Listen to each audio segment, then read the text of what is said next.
आज आपण बघणार आहोत मऊ रसरशीत रसमलाईची रेसिपी। त्यासाठी आपल्याला लागणार आहे साखर, ड्रायफ्रूट्स जसे बदाम, काजू, पिस्ते, केशर, वेलची पावडर आणि विनेगर किंवा लिंबू। आणि हा सेटअप लागेल तुम्हाला जाळी आणि एक रुमाल, 3 लिटर फुल क्रीम दूध, त्यातलं 2 लिटर मी काल रात्री तापून त्याची साय काढून घेतली आहे, एक छोटी कढई आणि एक मोठी कढई। आता मी काय केलं होतं, काल रात्री मी 2 लिटर दूध तापवलेलं फुल क्रीम मिल्क ते थंड केलं फ्रीजमध्ये आणि सकाळी व्यवस्थित मी साय काढून ते दूध रेडी आहे। आता या एका बाजूला मी मोठ्या कढईमध्ये 1 लिटर दूध तापायला ठेवणार आहे आपल्या रबडीसाठी। आपण साखर मोजून घेऊया। 1 भांड साखर घ्यायचे आणि त्याला चौपट ते 4.5 पट पाणी, म्हणजे 1 भांड्याला 4 भांडी पाणी, एवढं पाणी घालून आत्ता आपण फक्त साखर विरघळण्यासाठी एका बाजूला ठेवून द्यायचे, दूध उकळायला ठेवून द्यायचे। आता ड्रायफ्रूट्स घेतलेत, त्यातले अर्धे ड्रायफ्रूट्स पहिले बदाम घेणार आहे मी, ते मिक्सरला ग्राइंड पल्स मोडवर करून घेणार आहे। त्याच्यात 2 चमचे साखर घालायची, मग आपले पिस्ते, काजू आणि परत एकदा पल्स मोडवर आपण ते क्रश करून घ्यायचं आहे। ते झालं की तुम्ही बघू शकता की कसं फाईन क्रश नाही केलं आहे। सो आता याच्यात केशर पण मी घातलं आहे आणि परत एकदा आपण मिक्सरला फिरवून घ्यायचं आहे। सो अशी कोर्स पावडर आपल्याला हवी आहे। आता तुम्ही बघू शकता एका बाजूला आपलं हे दूध उकळायला ठेवलं आहे। तुम्हाला जर हे फुल क्रीम दूध वापरायला वेळ नसेल, आदल्या दिवशी तापवून साय काढून घ्यायला ही प्रोसेस करायला वेळ नसेल, तर तुम्ही साधं गाईचं 2 लिटर दूध घेऊ शकता। दुसऱ्या बाजूला जे रसमलाईचं दूध आहे त्याच्यात मी केशर घालून घेते आणि जोपर्यंत आपण पूर्ण प्रोसेस इकडे चालू राहील, आपली दूध फाडायची आणि रसगुल्ले बनवायची, तोपर्यंत आपलं हे दूध आटेल। आता रसगुल्ल्यांसाठी मी एक भांडं घेतलं आहे, त्याच्यात जवळजवळ 3 ते 4 चमचे आपण विनेगर घ्यायचे। आता हे मला 2दा मिश्रण घ्यावं लागलं, सो तुम्ही सुरुवातीला 6 चमचे विनेगर आणि 2 भांडी पाणी असंही मिश्रण बनवून घेऊ शकता। विनेगर कधीही डायरेक्ट वापरायचं नाही, डायल्यूट करूनच वापरायचं आहे, चौपट तरी पाणी घालून डायल्यूट करायचं आहे। ही जाळी आहे, ह्या जाळीवर आपण एक स्वच्छ रुमाल किंवा एक सुती कापड घालून घ्यायचं आहे, जसं आपण नेहमी दूध फाडल्यावर गाळतो किंवा दह्याचा चक्का करतो तेव्हा। आणि आपण एका पातेल्यावर ही चाळणी ठेवून द्यायची। तो हा सेटअप रेडी आहे। मी परत एकदा तुम्हाला हे दूध दाखवते, जे आपण केशर घातलं आहे ते एका बाजूनी साईडला आटत राहत आहे, काही कॉर्नफ्लॉवर वगैरे घालायची आपल्याला गरज पडत नाही, एकाच वेळी सुरू करायचं प्रोसेस।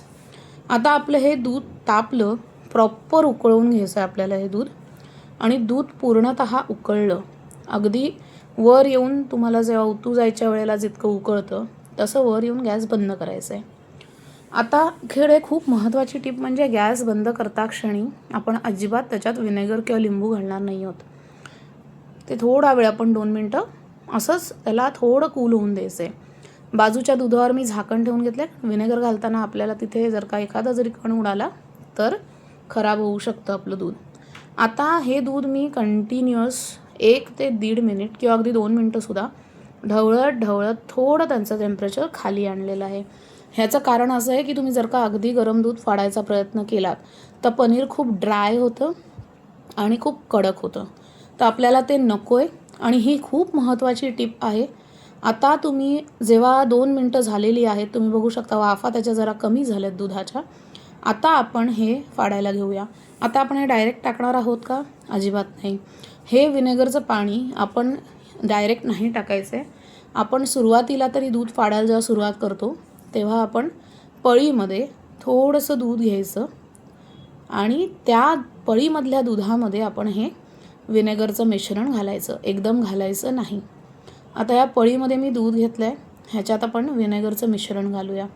तुम्ही बघाल इथे हे दूध पळीतलं लगेच फाटलं आहे। आता हे दूध आपण आपल्या बाकीच्या पातेलीतल्या दुधात पळीतलं दूध मिक्स करायचं आहे फाटलेलं। आता अशीच प्रोसेस तुमचं दूध फाटेपर्यंत करायची आहे, डायरेक्ट ओतायचं नाही आहे।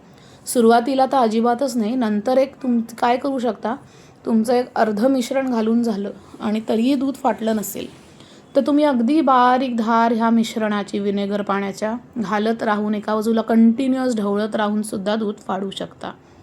पण तुम्हाला हे खूप स्लो पद्धतीने फाडायचं आहे। दूध जितकं स्लो पद्धतीने फाडलं जाईल तेवढं तुमचं पनीर आणि आपली रसमलाई सॉफ्ट होणार आहे। आणि ह्याच्यात तुम्हाला धीर धरायचं आहे।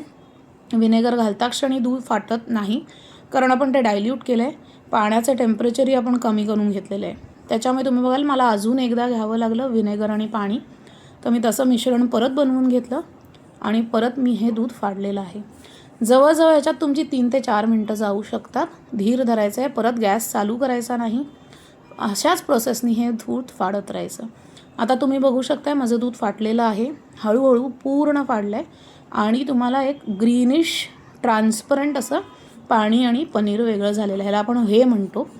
तर हे व्हे आपलं प्रॉपर झालेलं आहे. जर का तुमचं पांढरट दिसत असेल जर का हे पाणी, तर समजा तुमचं पनीर पूर्ण फाटलेलं नाही, म्हणून अजून थोडं विनेगर घाला इन दॅट केस.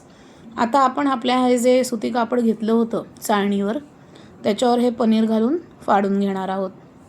हे फाडून झालं, तुम्ही बघू शकता पनीर किती सॉफ्ट झालं आहे. आता हे पाण्याखाली धुवून घ्यायचं की विनेगर किंवा लिंबू तुम्ही जे काय वापरलं आहे त्याचा रॉ स्मेल निघून जाईल. सो हे स्वच्छ तुम्ही पनीर धुवून घ्यायचं. हे पाणी मुद्दाम दाखवते मी, तुम्हाला कलर कळला पाहिजे की काय आला पाहिजे, तेव्हा तुमचं दूध करेक्ट फाटलेलं आहे. आता आपण हे सुती कापड घट्ट बांधून घेणार आहोत. आधी थोडंसं आपण एकत्र घेऊया आणि दाबून दाबून शक्य तेवढं पाणी आपण काढून घेऊया आणि त्याच्यानंतर मी हे सुती कापडाला गाठ मारते आणि आपण 10 मिनटांसाठी आपण ह्याच्यावर एक वजन ठेवायचं आहे. माझ्याकडे जो खलबत्ता आहे दगडी तो मी ठेवते आणि एक 10 मिनटं तुम्ही हे ठेवलं की तुमचं पनीरमधलं पाणी निघून जाईल. आता आपण गॅसवर हे साखर आणि पाणी जे ठेवलं होतं ते उकळायला ठेवूया. तसंच मगाशी आपण दुधाचा गॅस बंद केलेला कारण त्याच्यावर झाकण ठेवलेलं. सो आता परत चालू करायचं आहे आणि ह्या बाजूला दुधाची प्रोसेस सुरू करायची. आता हे पनीरमधलं पाणी निघतं आहे तोपर्यंत मी बदाम, पिस्ते आणि काजू हे कापून घेतलेले आहेत. पाणी पण आपलं साखर विरघळलेली आहे पाण्यात. सो आता आपण पुढे हे दुधाची जरा प्रोसेस करून घेऊ. पाण्यात विरघळलेली साखर आहे त्याच्यामुळे तुम्ही त्याकडेही खालचा गॅस बंद करू शकता. मी येलो फूड कलर घातलेला आहे त्याच्यामुळे चांगला कलर येतो. हा ऑप्शनल आहे. त्याच्यानंतर आपण मिक्सरला जे मिक्स करून घेतले होते आपले ड्रायफ्रूट्स ते घालायचे आहेत. चांगलं मिक्स करून घ्यायचं आहे आणि त्याच्यानंतर आपल्याला घालायचे पाऊण वाटी साखर. छोटी वाटी आहे, खूप मोठी वाटी नाही आहे. साखर मी कमीच घालते कारण रसमलाई खूप गोड छान लागत नाही. तर असं आपलं हे दूध आता अजून 5 मिनटं आटवायचं आहे. त्याच्यानंतर आपले जे चिरलेले चॉप ड्रायफ्रूट्स होते ते ह्याच्यात घालायचं आहे आणि 5 मिनटं आपण हे घातल्यावर आपलं रसमलाईचं दूध रेडी आहे. आता आपण बघूया आपल्या पनीरमधलं पाणी निघून गेलेलं आहे का. आता हे वजन काढलं तुम्ही की हे पाणी आपलं ऑलमोस्ट सगळं, खूप ड्राय पण नाही करायचं आहे पनीर. आता हे पनीरचं टेक्स्चर मी तुम्हाला दाखवते. तुम्ही बघू शकता पनीर खूप सॉफ्ट आणि ग्रेनी टेक्स्चर नाही आहे अजिबात पनीरला. जर का ग्रेनी टेक्स्चर झालं तर समजायचं तुमचं दूध खूप गरम होतं, मग तुम्हाला जास्त मळायला लागतं आणि मग थोडे तुमचे रसमलाई चिवी होतात. आता हात स्वच्छ धुवून घेतले आहे मी आणि आपण हे मळायला सुरुवात करायची. आता हे पनीर आपण जवळजवळ 10 मिनटं मळणार आहोत आणि हाताचा जो हा भाग दिसतो उंचवटा त्यांनी आपण दाब देऊन देऊन थोडं थोडं पनीर मळत असं आपल्याला पूर्ण पनीर मळायचं आहे आणि एकदम सॉफ्ट गोळा आपला तयार होईपर्यंत आपल्याला हे पनीर मळून घ्यायचं आहे. ह्याच्यात कॉर्नफ्लावर, आरारूट काहीही घालण्याची गरज नाही. मी भरपूर वेळेला रसमलाई करते. पूर्वी मी केकची ऑर्डर घ्यायचे त्याच्यावर रोज जवळजवळ मी रसमलाई करायचे. मी कधीही आरारूट किंवा कॉर्नफ्लॉवर घातलेलं नाही, त्यांनी रसमलाईचे गोळे पोटात घट्ट होतात. त्याच्यामुळे हे कंटिन्युअस आपण 10 मिनटं मळून घ्यायचं आहे. छान शांतपणे एक स्ट्रेस बस्टर प्रोसेस वाटते मला ही. छान मळून घ्यायचं आणि एकदम मऊ लुसलुशीत गोळा हा तुम्हाला दिसतो. आता हा गोळा तेल सोडायला लागतो. हे पनीर तेल सोडायला लागतं. तुमच्या हातालाही बघा तेल जाणवतं, ताटलीलाही तेल दिसायला लागलं. ह्याचा अर्थ तुमचं व्यवस्थित पनीर मळून झालेलं आहे. आता हा गोळा आपण ह्याचे समान 8 भाग करणार आहोत आणि मग प्रत्येक भागाचे परत 2 भाग करणार आहोत. असे आपण टोटल 16 गोळे करून घेणार आहोत. सो 2 लिटर दुधात 16 गोळे होतात. आता तुम्ही बघू शकताय हे एक छोटा गोळा करून बघायचा, अजिबात क्रॅक्स दिसत नाहीत आणि एकदम सॉफ्ट आणि एकदम हा गोळा छान होतो. तर ह्या स्टेजपर्यंत आपल्याला हे पनीर मळून घ्यायचं आहे. हे झालं की आपण हे इक्वल डिस्ट्रीब्यूट करून घेऊया. म्हणजेच आधी मी हा माझा स्क्रेपर वापरते केकचा, तुम्ही काही वापरू शकता. तुम्हाला हवं असेल तर तुम्ही सुरीने हे तुकडे करून घेऊ शकता. हे 8 तुकडे झाले की मी त्याचे परत 2 करून असे 16 पीसेस करून घेतलेले आहेत. आता 16 पीसेसना आपण शेप द्यायचा. आधी गोल करून दाबायचा आणि मग साईडनी कडा व्यवस्थित करून घ्यायच्या. असे हे आपले पीसेस झालेले आहेत. हे मी मळायला घेतलं तेव्हा मी हे उकळायला ठेवलं होतं. सो आता हे पाणी उकळायला लागल्यावर आपण ह्याच्यात हे सगळे 16 रसमलाया सोडणार आहोत. 5 मिनटं मीडियम फ्लेमवर आपण ठेवायचं आणि तुम्ही बघू शकता किती मस्त फुलून आलेत. आपण कॉर्नफ्लॉवर, अरारूट काहीही वापरलेलं नाही आहे. अजिबात फुटत नाहीत आणि खूप छान होतात. आता तुमची 5 मिनटं झाल्यावर प्रत्येक रसमलाई आपल्याला उलटून घ्यायची आणि त्याच्यानंतर परत 5 मिनटं झाकण ठेवायचे. जसं आपण उलटून घेतो तसं चकल्या किंवा काही तळताना. आणि मग मी परत 5 मिनटं झाकण ठेवलेलं आणि तुम्ही बघू शकता आपली सॉफ्ट अशी रसमलाई आता रेडी आहे.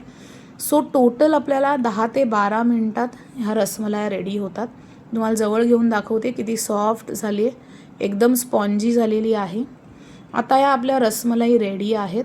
मी छोटी कढई घेतली होती त्याच्यामुळे तुम्हाला जर का वाटते की तुम्हाला जर का उलटता येणार नाहीत, कारण उलटणं गरजेचं आहे, तर तुम्ही एक मोठं पातेलं घेऊ शकता. मोठं पातेलं घेतलं तर तुम्हाला दुप्पट पाणी जेवढं घेतलं होतं त्याच्या आणि दुप्पट साखर घ्यावी लागेल. आता आपण चमच्याने दाबून घ्यायचे रसमलाई. एक एक रसमलाई घ्यायची, दुसऱ्या चमच्याने दाबून घ्यायची, थोडंसं पाणी घालून काढून घ्यायचं आणि गरम गरम आपलं जे दूध आहे रसमलाईचं त्याच्यात हे घालायचं. हे घालून झालं की मी रात्रभर ह्याला फ्रीजमध्ये सेट करायला ठेवणार आहे. आणि दुसऱ्या दिवशी जेव्हा तुम्ही ओपन करून बघाल तेव्हा आपल्या रसमलाईनी प्रॉपर सगळं दूध ॲब्झॉर्ब करून घेतलेलं असेल. आता आज हा दुसरा दिवस आहे म्हणून तुम्हाला कलर पण वेगळा दिसतो आहे, कारण काल रात्री केली होती मी रसमलाई आणि आज मी सकाळीही ओपन केली आहे, फ्रीजमधनं काढली आहे. तुम्ही बघू शकता आपली रसमलाई रेडी आहे. खूप सॉफ्ट, खूप स्पॉन्जी, बेसिक इन्ग्रेडियंट्सपासून बनते. तर अशी रसमलाई तुम्ही पण ह्या गुढीपाडव्याला नक्की घरी करून बघा. तुम्हाला काही डाऊट्स असतील तर मला तुम्ही कमेंट्स टाकून नक्की विचारा, मी सगळे सॉल्व करेन. पण रसमलाई हा प्रकार खूप सोपा आहे. काही टिप्स आणि ट्रिक्स थोड्या सोप्या लक्षात ठेवल्या, थोडं लक्ष देऊन करण्याचं काम आहे. पण अशी घरात आपण एकदम सॉफ्ट आणि स्पॉन्जी रसमलाई अगदी सहजरित्या बनवू शकतो. सो हा तुम्ही व्हिडिओ फॉलो करा आणि तुम्ही बनवून बघा आणि तुमचा फीडबॅक मला नक्की सांगा. आणि अशाच रेसिपीजसाठी रश्मीज फूड क्राफ्टला सबस्क्राईब करा. धन्यवाद.